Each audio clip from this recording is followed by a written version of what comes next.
La ferme aux oiseaux de Rézeux, située à quelques kilomètres de Rambouillet, est le seul refuge pour perroquets en France. La deuxième structure d'Europe en termes de capacité, 200 oiseaux et 62 espèces s'y côtoient. Jacqueline est bénévole au refuge. Son préféré, c'est Pico, un cacatoès à œil nu, le plus joueur et le plus trouillard de tous. Criard et destructeur, il donne la patte, mais uniquement pour mordre. Ce qu'il adore faire, se mettre sur le dos, les pattes en l'air et faire le mort. Et alors, moi, la première fois qu'il m'a fait ça, j'ai hurlé « Pico, Pico !» Et il s'est relevé, il a fait « Pico, Pico !» S'il fait le mort, c'est pour attirer l'attention, reproduire le mauvais état dans lequel il était en arrivant au refuge. Les signes et les raisons d'une mauvaise santé sont difficiles à déceler chez les perroquets. Ils ne supportent pas la captivité et plusieurs années sont parfois nécessaires pour les soigner.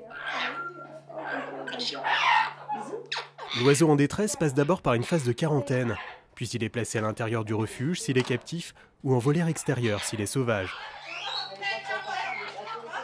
Le cœur de la journée, c'est le nettoyage et le nourrissage. Il y a grenades, raisins, carottes. On les stimule, on leur parle, on leur dit bonjour, on voit s'ils vont bien. On répond à leurs demandes aussi, parce qu'il n'y a pas que la nourriture. Et d'ailleurs, ils sont contents. Il y en a certains qui nous disent merci, d'autres pas. On chante et on danse en leur donnant à manger, oui. Parce qu'ils ont besoin.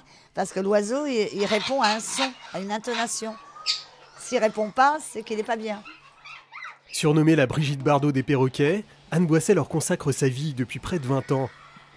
Au fil du temps, cette ancienne éducatrice et infirmière pour autistes a su décrypter leurs codes et comprendre leur comportement.